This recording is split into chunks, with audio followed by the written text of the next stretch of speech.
Hello and welcome to episode 101 of the Game Pit podcast. This is a battle report live from Spiel 2017 in Essen. My name is Ronan and I am your flying solo host for this evening. I've got no Sean with me yet at Spiel. He'll be getting in very early tomorrow, Thursday morning, and he'll be joining me for tomorrow night's report. Also, the eagle-eared amongst you would have realised that this is episode 101 and not episode 100.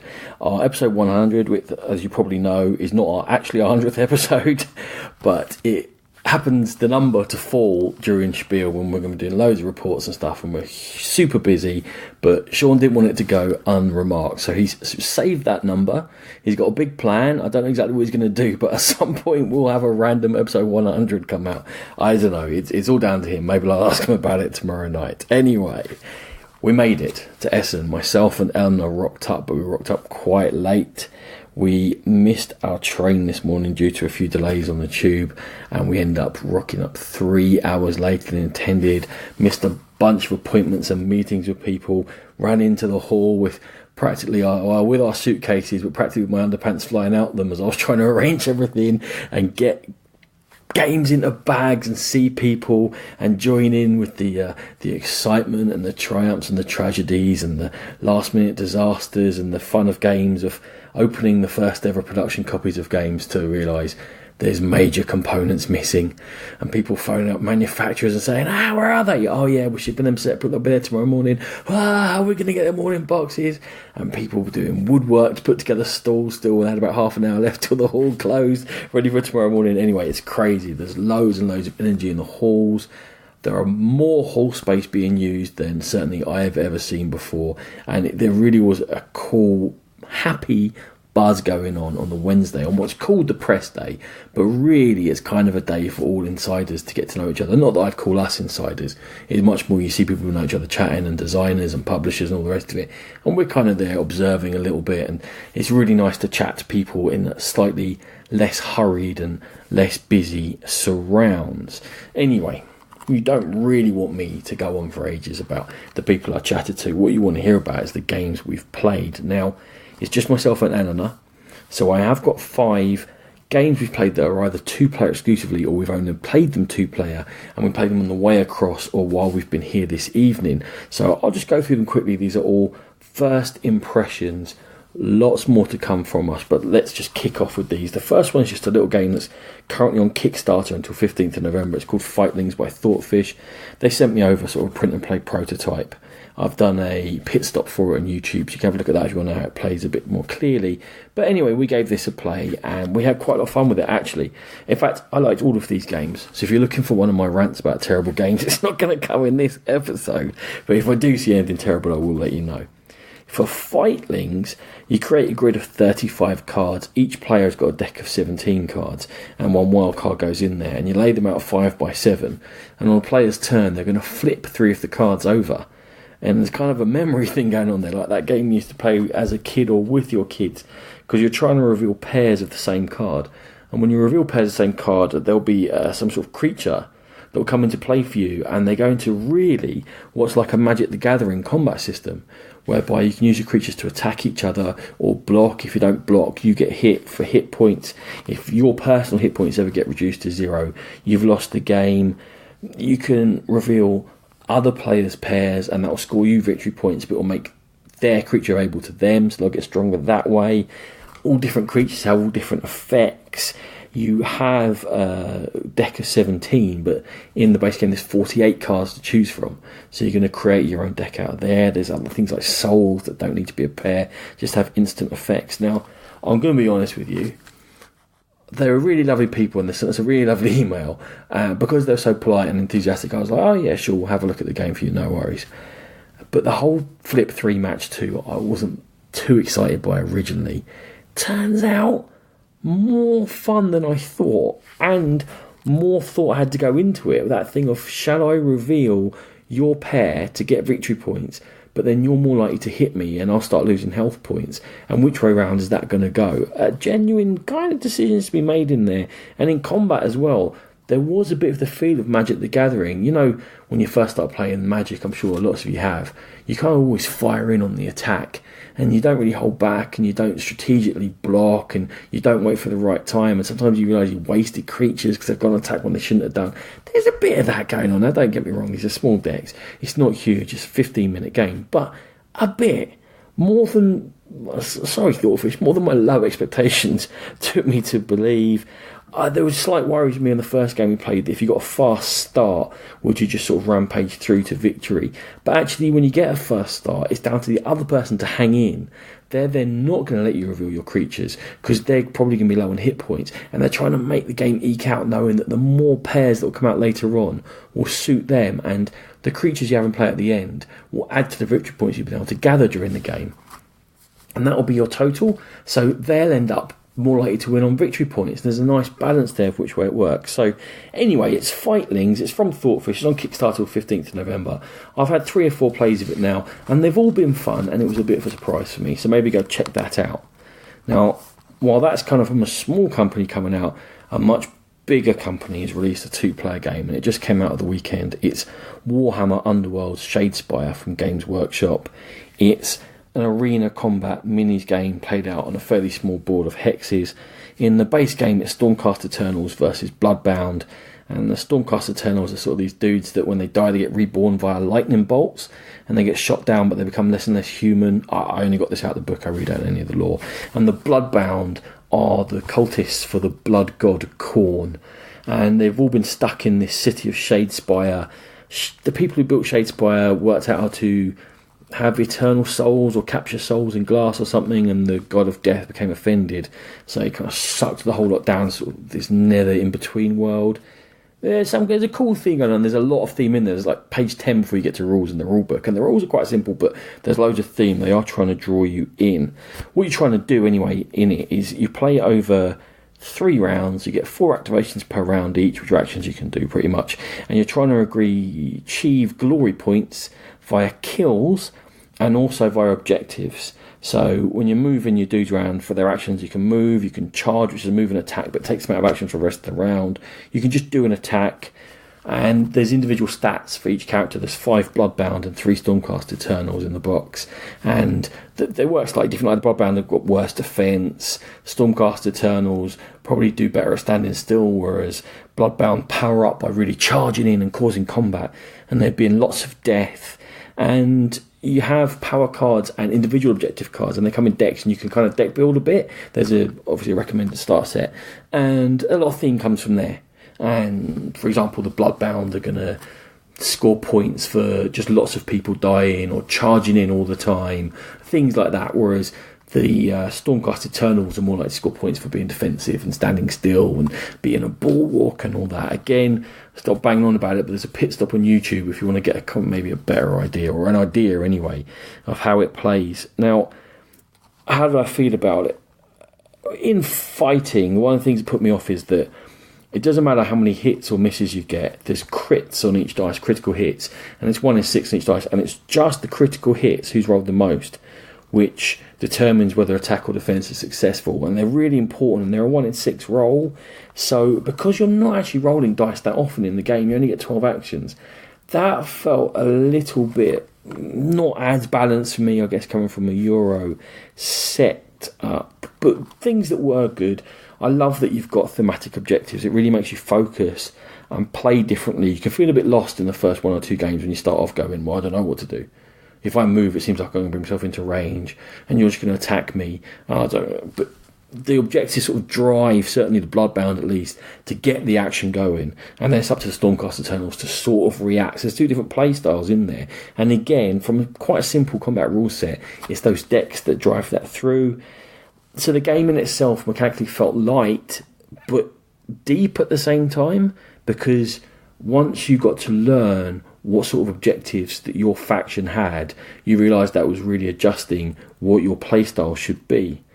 It's a good start, put it that way. It's a very quick game. It's pretty quick to learn. It didn't take longer than 10 minutes for sure, and it didn't take longer than half an hour to play, at least not playing at the level I play at, which is terrible. A bit more thought maybe might make you more useful at it. I'm going to stop there. we're probably going to do more of a review later on. But again, Warhammer Underworld Shadespire, an encouraging start, and I'm looking forward to digging deeper into it. I know they've got expansions coming out already, whether I'll be ready for expansions yet or not. I know the guys at Rolling Dice and Taking Names were tweeting me yesterday that they're very excited for them. I'm guessing they've played more than I have. I think we're going to fully review Warhammer Underworld Shadespire, so there you go. Anyway, a taster for you. Games coming out actually at Spiel.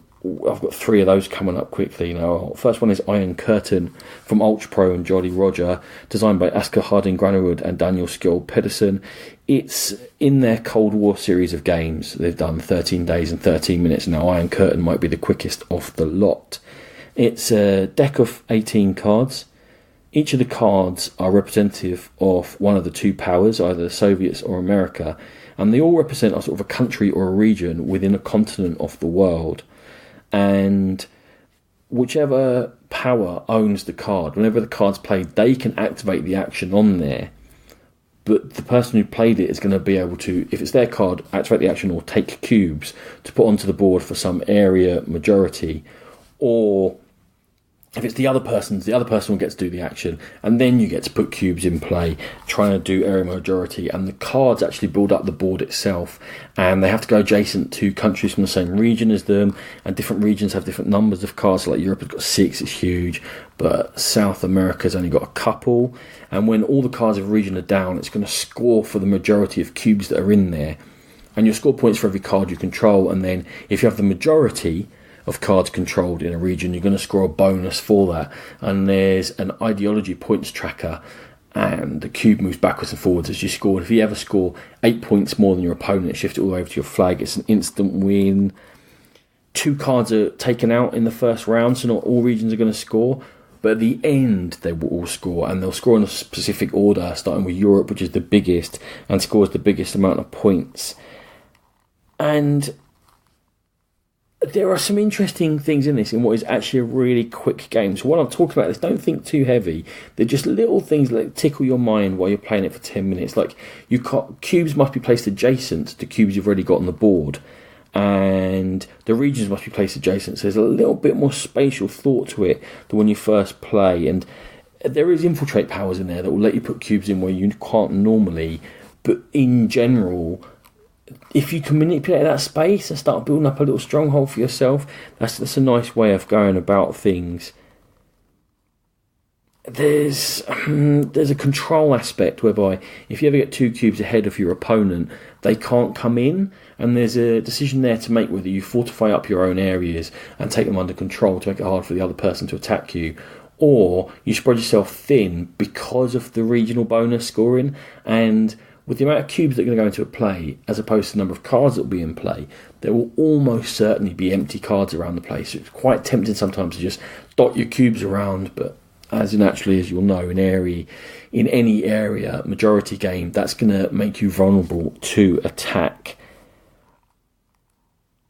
It's not limitless fun, but it is fun, certainly for at least a micro game to play in that 10 or 15 minutes. I think you're going to get the most out of it if you play it with the same opponent again and again and again, and then you'll see patterns, and it'll be something I've talked about with Love Letter before, whereby the game's not that deep, but when you play it with the same people and you start having patterns and trying to read each other, that's when it starts getting a little bit deeper than you might otherwise expect. So it's Iron Curtain. Definitely give it a check if you like micro games, if you kind of like to play in a restaurant with someone else, or during a lunchtime, whatever it might be. This is one to have a little look at. I'll just flip over my page there. You can hear everything. This is a rough and ready episode. There's no time for all the niceties when I'm at Spiel. Okay, 2 more. First one is Fear, one of the fast-forward games from Friedman Fries from Stronghold Games. There's a lot of F's in that sentence, wasn't there?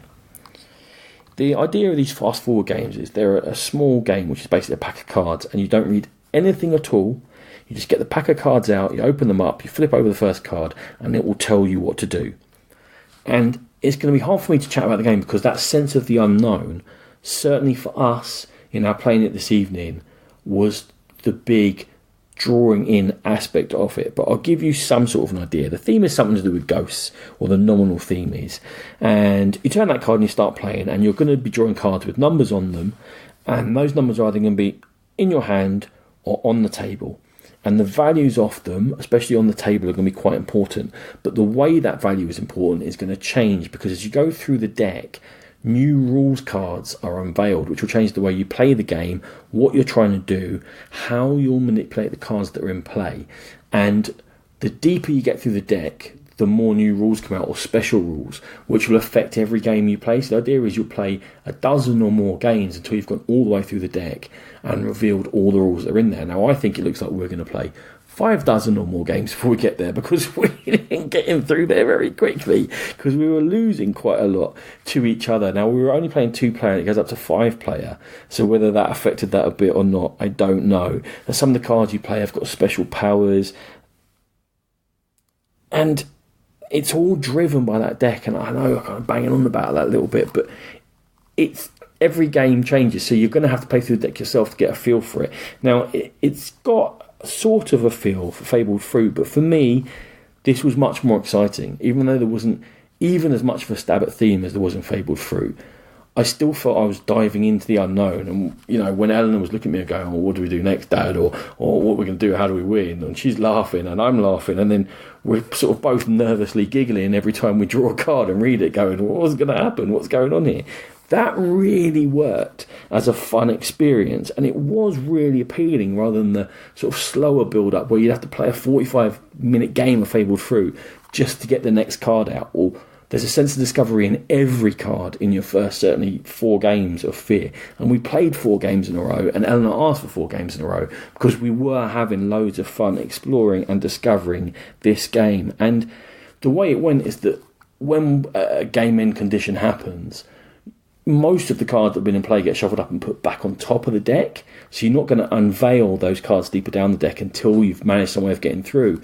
And we found ourselves in a situation of almost cooperating together, and I don't even know if it's supposed to be a cooperative game or not, but you can definitely lose. It starts off kind of competitively, although we haven't cared so far who wins or loses. The fun has not been in competing, it's been in trying to dig through the deck and trying to beat the game system to discover how the game system evolves. And I hope that doesn't sound too boring, because it's kind of a different challenge every time you play.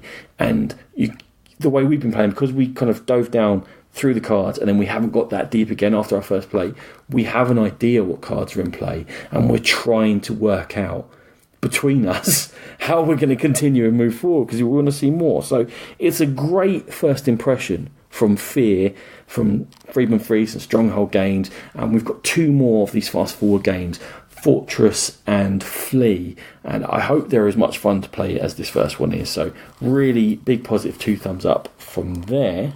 And the last game we've played, and the last one before I let you go from this battle report, is Zularetto Duel from Michael Schacht and Abacus Spiel. And as it sounds, it's a 2-player Zularetto game. I don't know if you're familiar with Zularetto, but in this game there are 3 trucks in play which can take 1 or 2 animal or vendor tiles. And on a player's turn, they're either going to put animals on offer into these trucks, take all of the animals on offer from one of the trucks, or there's a couple of coin-driven actions, which I'll come back to in a second about what we can do with those. But in the game, for the animals, there's 6 different types of animals, and in the deck they go in different quantities, from 5 gorillas up to 10 hyenas. And again, for each of the different types, when a certain number of them are in place, when you put them in play, you put them your side of a central line-up. Similarly, a 2-player thing as usual. You play cards either side of a line, trying to get control of them. And when there are 3 gorillas up to 8 hyenas in play, that animal is going to score, and the amount of points or coins that they score is affected by a stack of scoring chips. So the first time you score, it's worth the least amount, and then as you go down, they become more. But which animal scores least amount is going to be different each time you play, depending upon how the cards come out, how you play them, which ones you're stacking up. So it's just a simple majority in that. I want to have 3 against your 2, and then I'll score those points and those coins, and I can do stuff. But there's a little twist in there. There's 3 different symbols that can be on these animal cards. There are lightning flashes. If you ever have 2 animals with the lightning flashes on, they're going to fight, and that's going to score you -1 point. There are hearts. If you ever have 2 animals with hearts on in the same enclosure, they're going to breed. But only 3 of the animals can breed, of the types of animals, but you get a little baby bear or tiger or hyena. incredibly cute, and obviously, as with normal Zudoretto, everyone wants to be the breeding ones.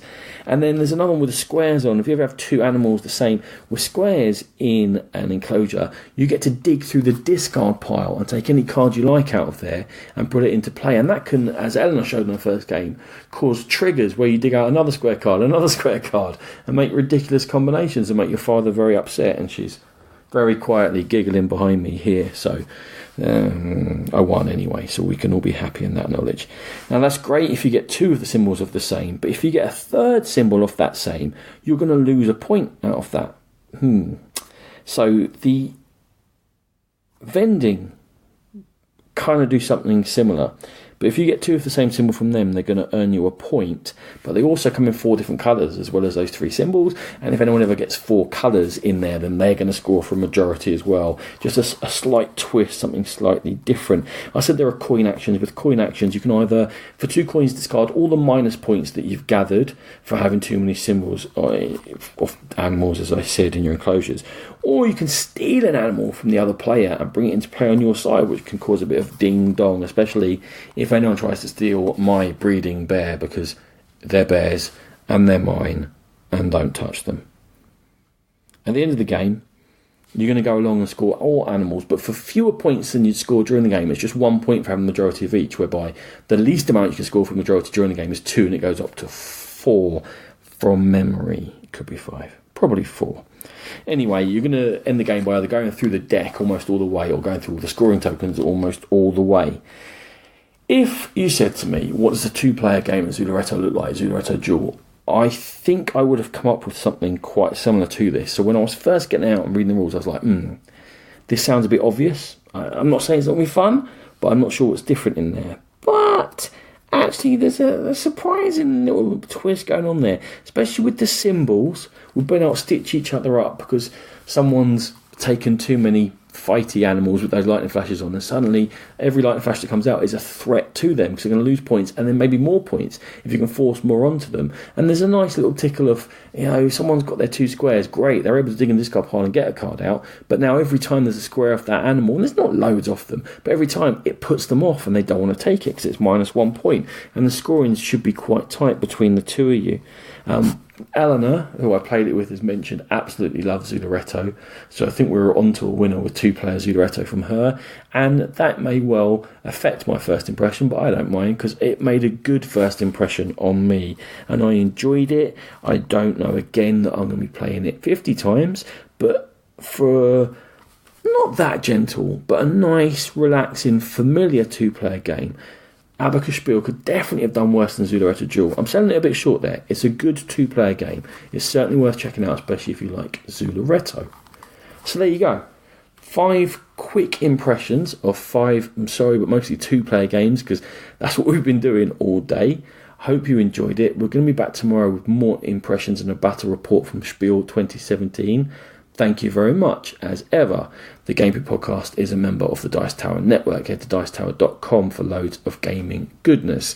Check out our YouTube channel for our pit stop videos, which give you overviews of games, including a couple mentioned here. I haven't stopped going on about that, have I? Head to iTunes, Podbean and Stitcher to get all of our episodes. Get hold of us at www.thegamepit.podbean.com. Email us at thegamepitpodcast@gmail.com. Music by